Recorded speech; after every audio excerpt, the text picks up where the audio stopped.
Assalamualaikum warahmatullahi wabarakatuh.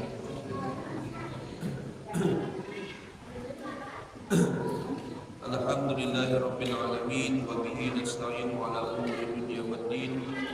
Wassalatu wassalamu ala asyrafil anbiya'i wal mursalin wa ala alihi wa ashabihi ajma'in.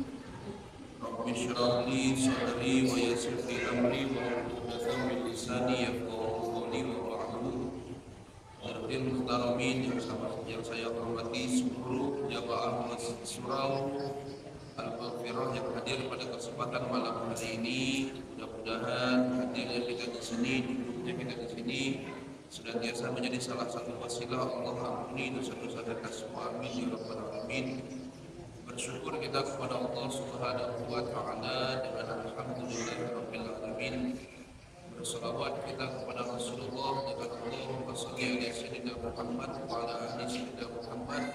Mudah-mudahan di bulan kelahiran beliau ini semakin menambahkan kecintaan kita kepada Rasulullah sallallahu alaihi wasallam, semakin memperbagus kualitas ibadah kita dan memperbanyak selawat kita agar kelak kita mendapatkan jaminan syafaatul ujmah dari Rasulullah sallallahu alaihi wasallam.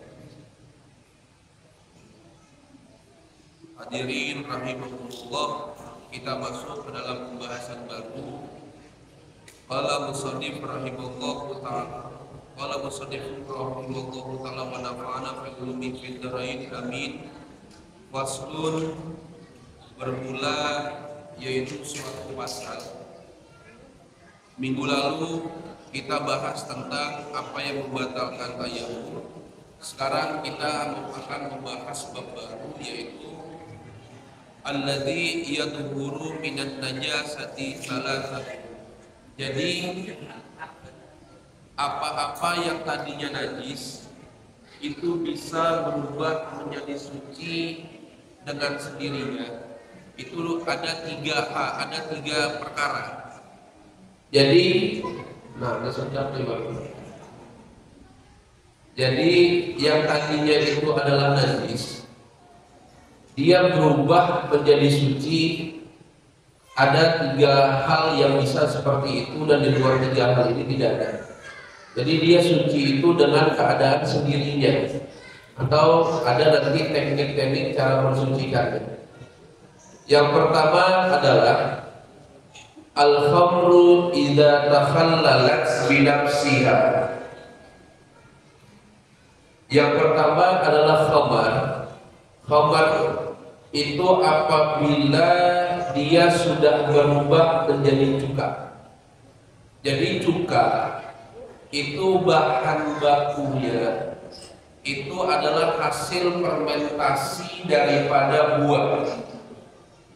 Kalau di Arab dulu yang bisa dijadikan cuka itu ada dua bahan.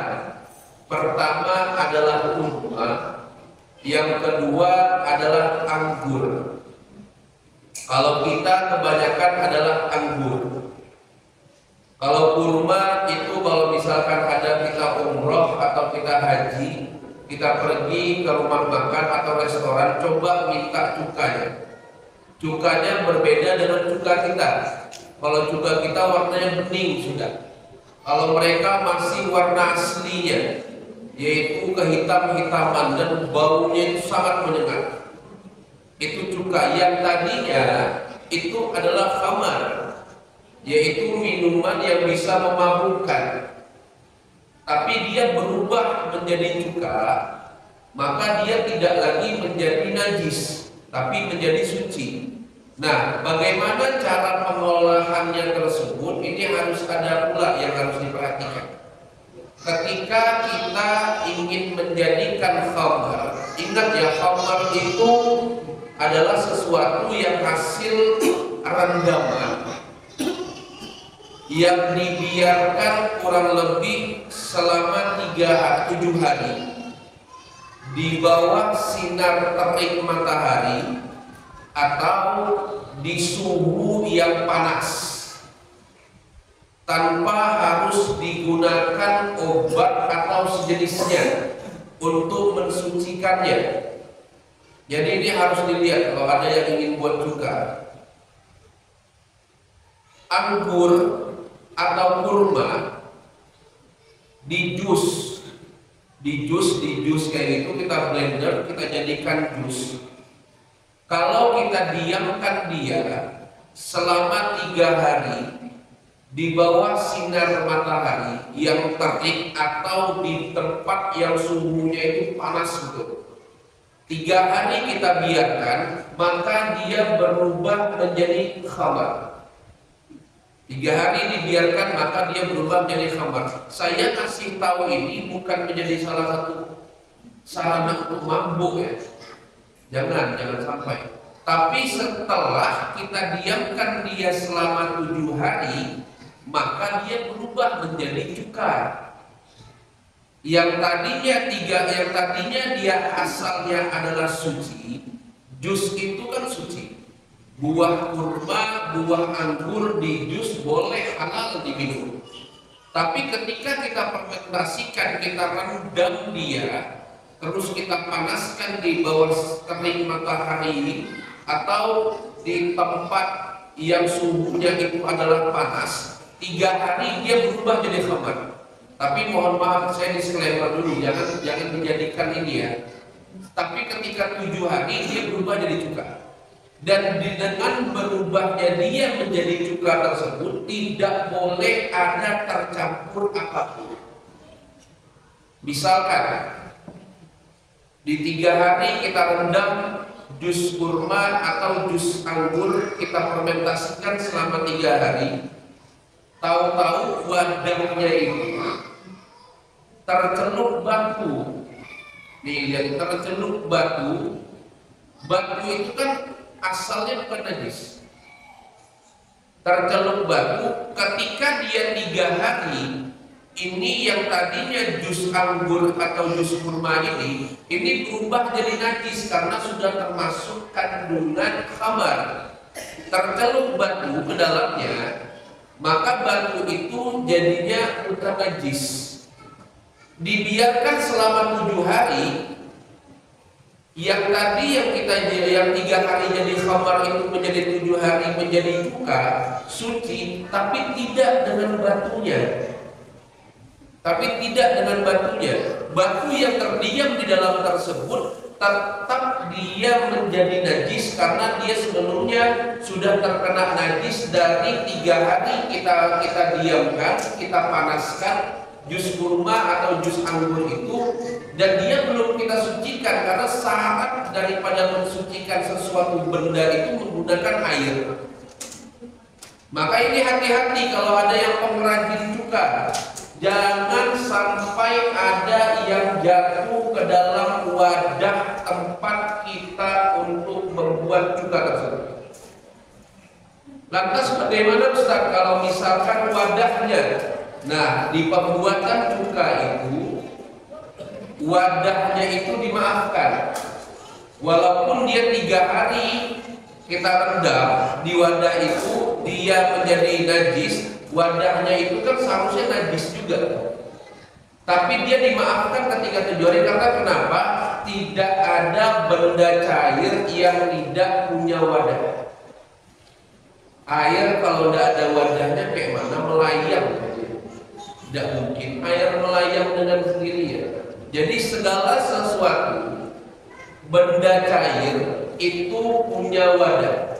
Maka wadah yang tadi digunakan untuk pembuatan cuka, niatnya ini harus buat cuka, harus membuat cuka, jangan buat khamar. Pokoknya ibu-ibu boleh menolak. Misalkan ada suami bilang, "Bu, tolong Pak fermentasikan anggur 3 hari." Berhak boleh menolak. Karena kenapa? Dia jadinya khamar. Itu berhak menolak. Tapi kalau kita mau buat cuka itu diperbolehkan. Jadi harus dilihat dan harus sterilisasi pembuatan itu. Jadi khamar yang tadinya najis, ketika dia sampai 7 hari kita rendam atau kita panaskan, maka dia sudah berubah menjadi suci. maka cuka yang kita gunakan itu boleh untuk dikonsumsi karena dia sudah menjadi suci. Kita bahas sedikit tentang cuka. Rasulullah Shallallahu Alaihi Wasallam itu sebelum makannya, sebelum makannya ada sesuatu yang dipisahkan dari makanan beliau. Jadi ada garam yang tidak tercampur dengan masakannya. Yang kedua ada wadah cuka yang tidak tercampur dengan masakannya. Dan tidak tercampur dengan masakannya. Jadi setelah kami sampai belajar sampai ke sini. Jadi kalau mau detoksifikasi badan dalam kita ini, yang sebelumnya, mohon maaf, nasi itu kan karbonya tinggi, kandungan glukosanya kan tinggi. Nah, dia bisa menjadi rendah, glukosanya itu bisa ditekan kalau sebelum kita makan, mohon maaf, sebelum kita makan, kita ambil garam. Ini cara makan Rasul. Rasul sebelum makan nasi atau belum makan yang pada saat itu, Rasul ambil garam itu seujung ininya ditaruh di lidah Rasulullah, dikecapnya, ditelan. Yang kedua ada cuka 1 sendok, dimakan gitu aja sama Rasulullah. Habis itu Rasul baru makan. Makanya kenapa ini pernah diteliti oleh salah seorang dokter Muslim, kenapa Rasulullah itu ada cuka sebelum dia makan itu, sebelum beliau makan, ternyata itu menekan glukosa yang ada pada karbohidrat. Ternyata itulah kenapa orang-orang zaman dulu ketika beliau saat masuk salafun saleh, ketika beliau menggunakan cara makan Rasulullah, tidak ada yang kena diabetes. Karena dari cara makannya itu diatur. Nah, inilah yang disajikan oleh Nabi Muhammad kepada kita. Maka Rasulullah itu kan sakitnya cuma beberapa kali. Bahkan di dalam sebuah riwayat 2 kali, atau ada sebuah riwayat lagi 3 kali. Dan yang kedua, anggaplah kita ambil 2 kali. Satu saat memang Rasulullah ada sakit di pertengahan itu, ada sakit tapi tidak lama. Yang kedua sakit ketika hendak beliau wafat. Itu cuma sakit Rasulullah. Karena kenapa? Hidup Nabi Muhammad itu seperti itu, cara makannya. Dan yang kedua, kenapa Rasulullah makan kakinya itu agak naik, tapi bukan gaya kedai kopi, bukan kayak ini, bukan. Tapi cara makan Nabi ini yang boleh ditiru sama bapak-bapak, kalau ibu-ibu enggak. Jadi cara makan Rasulullah itu kaki kanannya naik seperti ini. Jadi bertumpu di bawah kaki kirinya. Rasul makan seperti ini. Karena kenapa? Itu ternyata menekan lambung kita agar kita ini bisa menjaga kesehatan lambung sesuai dengan takaran yang harusnya kita makan. Sampai segitu Nabi Muhammad. Termasuk inilah Rasulullah sangat memperhatikan kesehatan itu. Jadi pelan-pelan mudah-mudahan kita bisa seperti itu. Ternyata emang ya, saya pernah mencontoh, saya pernah coba. Kemarin saya beli cuka, itu cuka madu. Dia ada cuka anggur, ada cuka madu, ada cuka kurma. Jadi saya beli cuka madu. Dan itu rasanya bukan kayak cuka pada umumnya. Dia agak manis-manis tapi sempat sedikit. Dan ketika saya makan itu dulu sebelum saya makan nasi, memang ada yang berbeda terasa ketika kita menyuap nasi itu. Biasanya nikmat, ini agak terkurang karena glukosanya itu sudah ditekan duluan sama cuka itu, jadi makan itu cepat kenyang. Itu pernah saya alami yang hal itu. Yang kedua, kalau di meja makan rumah memang ada garam khusus. Jadi garam Himalaya itu kita sebelum makan kita cek dulu, seperti itu. Jadi itu kalau bisa dicontoh, mudah-mudahan kita bisa mengerti sunnah daripada Nabi Muhammad SAW. Jadi khabar itu kalau dibuat menjadi cuka dia menjadi suci. Yang kedua, sesuatu yang tadinya najis berubah menjadi suci, yaitu wajildul maitati idza dubigo, yaitu kulit hewan kalau sudah disamak. Kulit hewan itu dalam arti kata ini kalau disembelih itu kulitnya halal, tidak jadi bangkai. Tapi ini kulit hewan yang memang dia mati tanpa disembelih. Dia mati tanpa disembelih. Jadi ini kisahnya kalau di zaman Rasulullah, sahabat kalau sudah lihat binatang mati dibuang sama sahabat. Termasuk kambing itu dibuang. Akhirnya Rasul bilang, kenapa engkau tidak manfaatkan kulitnya? Jadi yang kayak bapak-bapak punya tali pinggang kulit buaya, sendal kulit sapi, atau kopiah kulit apa, yang penting jangan kulit manusia ya, kulit-kulitan. Nah itu sebenarnya ini ada tekniknya kenapa dia bisa berubah menjadi suci.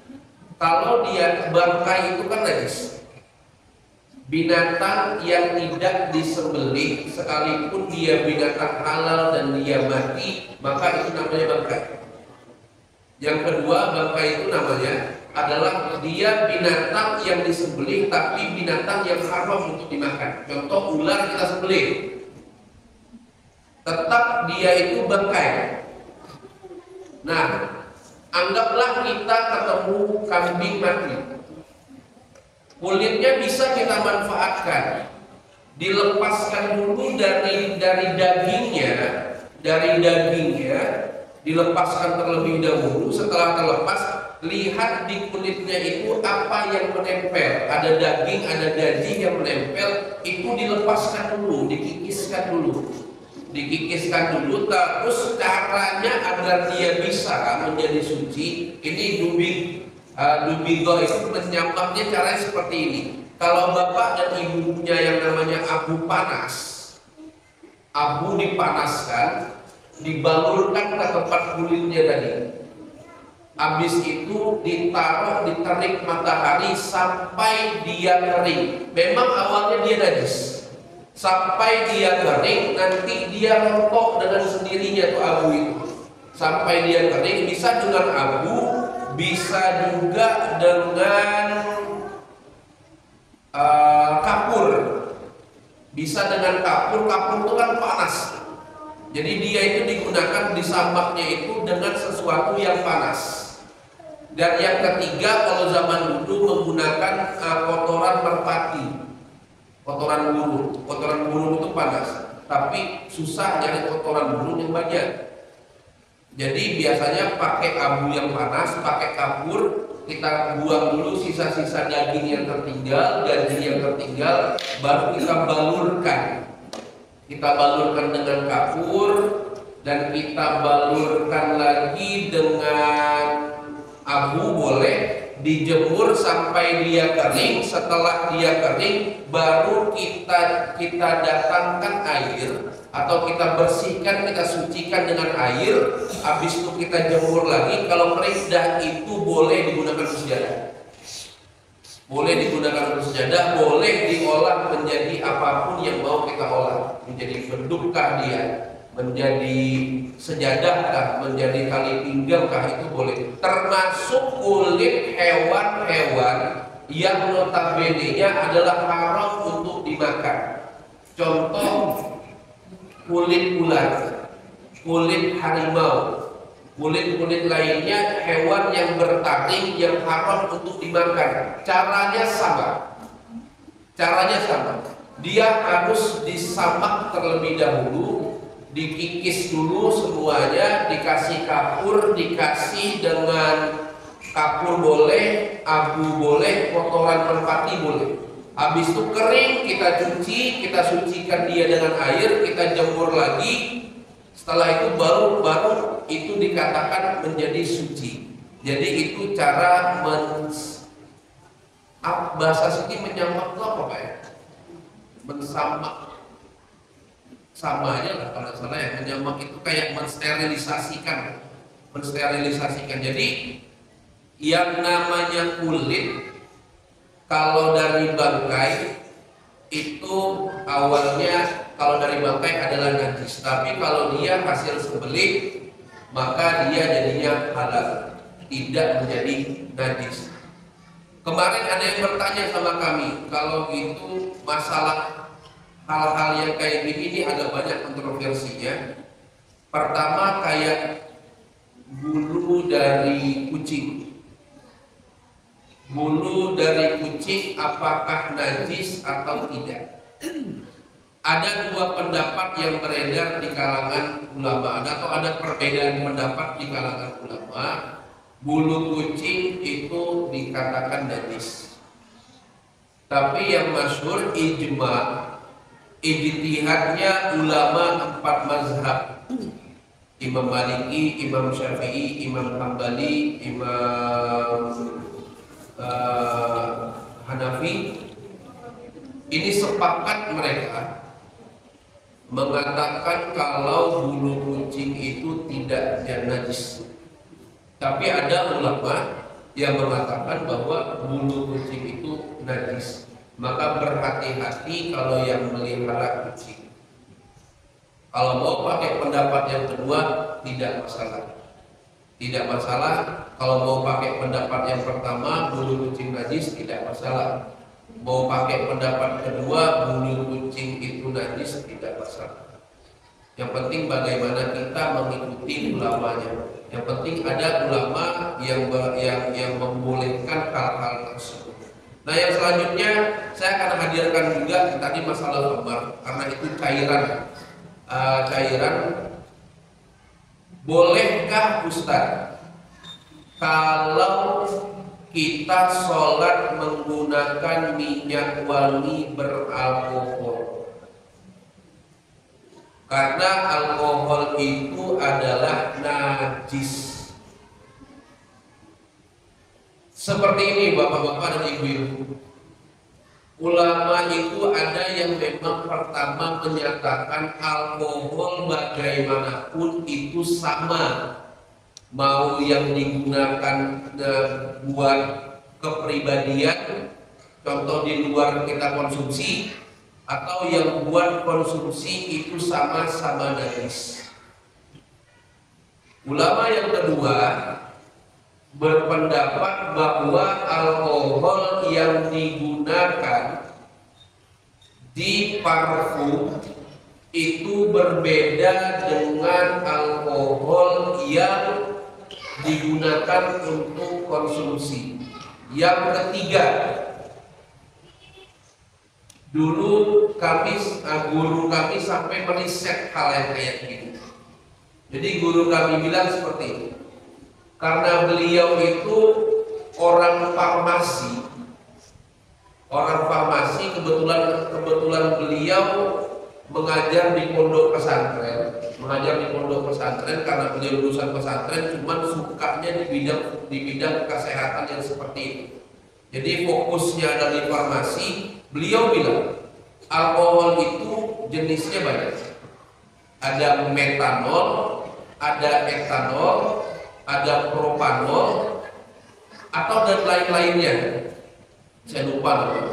Jadi yang digunakan di minuman yang di luar hasil fermentasi tadi itu kebanyakan adalah etanol.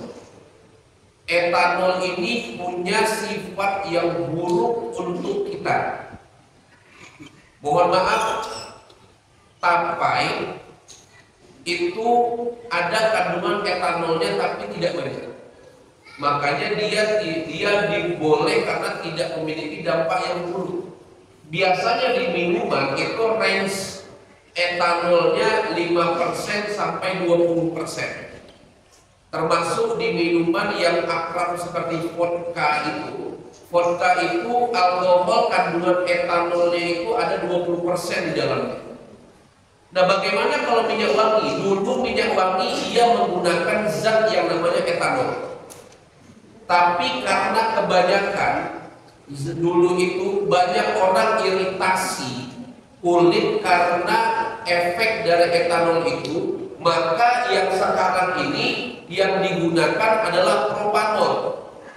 Propanol itu terbuat bahan bakunya dari minyak bumi. Minyak bumi. Jadi contohnya seperti ini ya, spiritus. Spiritus itu kalau kena baju dia tidak najis. Karena dia hasil dari minyak bumi. Kena baju dia tidak najis. Tapi kalau diminum dia jadinya haram. Bensin, Pertalite, Pertamax turbo, sel dan lain-lain itu kalau kena baju dia tidak najis. Kena tangan dia tidak najis, tapi kalau diminum dia berubah menjadi haram. Jadi sama halnya yang seperti itu. Kata guru kami sama halnya seperti itu. Propanol ini kalau diminum ditegak segitu, dia jadinya haram. Tapi kalau dia digunakan di pakaian dia tidak menjadi najis. Jadi itu. Jadi kalau saya pribadi mengambil pendapat yang masyhur di kalangan Syafi'i adalah alkohol yang terkandung di dalam minyak wangi yang beralkohol itu adalah zatnya berbeda dengan alkohol yang digunakan untuk dikonsumsi. Tapi 3 pendapat yang kami hadirkan tadi itu boleh, silakan, dan itu tidak salah. Misalkan Bapak dan Ibu berpendapat kalau misalkan alkohol itu semua sama, tidak masalah. Lebih ikhtiar itu lebih baik, menjaga kehati-hatian lebih baik. Mau berpendapat kalau misalkan alkohol berbeda antara yang dikonsumsi dan yang di minyak wangi, silakan, tidak jadi masalah. Saya itu selalu menghadirkan lebih dari satu pendapat ulama karena kenapa? Saya ingin mempermudah umat dalam beribadah. Saya tidak pengen menjadi, karena fikih ini nahkumu bizarahir, dia menghukumi apa yang zahir. Jadi saya suka mendelik pendapat-pendapat lain-lainnya. Bahkan di mazhab Imam Syafi'i saja saya pelajari 2 pendapat. Pendapat Ibnu Hajar Al-Haytami dengan pendapat Imam Al-Ramli. Karena kenapa? Saya ingin mempermudah umat itu untuk beribadah, tapi tidak keluar dari ranah syariat. Jadi seperti itu. Jadi boleh silakan digunakan dalam hal yang demikian. Yang selanjutnya adalah wa ma sara hayawanan, yaitu segala sesuatu yang berubah jadi hewan. Yang berubah jadi hewan itu tidak najis. Contoh, tapi beda-beda. Kalau misalkan ada bangkai, dia pencinta ular. Ini pernah ditanya sama guru kami. Kata beliau, saya ini pencinta ular. Bolehkah saya, kalau saya melihat ada di bangkai-bangkai binatang itu ada ular, saya koleksi ular karena saya menyukai ular itu, bolehkah saya pelihara ular yang ada di bangkai itu? Jadi guru kami bilang bahwa kalau yang ada di bangkai itu, namanya bangkai, tidak bisa berubah jadi ular, tapi itu adalah ular yang hidup di bangkai itu. Nah, kalau mau digunakan atau kalau mau misalkan dipelihara, maka sucikan dulu ularnya, asalkan dia tidak dalam tanda kutip adalah mengeluarkan kotoran tetap najis, termasuk ya semua kotoran kita itu najis. Jadi ini yang harus diperhatikan. Kalau dia mati, maka ular itu berubah jadi najis karena dia berubah jadi bangkai. Jadi kalau mau piara ular, silakan bersihkan saja ularnya, sucikan ularnya, silakan. Jadi segala sesuatu, contoh kayak kepompong. Kepompong itu kan asal muasalnya itu dia keluar dari segala sesuatu yang keluar dari hewan. Jadi nanti kita akan bahas tentang najis. Segala sesuatu yang keluar dari lubang depan, lubang belakang, dari manusia ataupun dari hewan, maka itu najis. Kepompong itu awalnya adalah najis. Ketika dia berubah menjadi hewan, menjadi kupu-kupu, maka kupu-kupu tidak menjadi najis. Jadi seperti itu. Jadi ada 3 hal yang harus kita perhatikan. Segala sesuatu yang asalnya itu adalah najis, dia menjadi suci. Pertama adalah khamar yang difermentasikan menjadi 3. Yang kedua binatang, kulit binatang yang disamak. Dan yang ketiga itu adalah segala sesuatu yang berubah menjadi hewan. Nah, kita sedikit masuk kepada pembahasan najis. Sebelum kita masuk teks, saya akan berikan najis itu ada 7. Mohon diingat baik-baik. Najis itu ada 7. Pertama, segala sesuatu yang keluar dari lubang depan atau lubang belakang illa mani, terkecuali mani, bagi manusia dan binatang. Saya kasih gambaran ini dulu. Yang kedua adalah muntahan. Muntahan yang baik disengaja ataupun tidak sengaja, muntahnya adalah najis.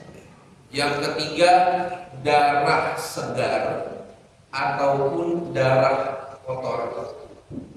Darah itu najis, baik darah manusia ataupun darah binatang.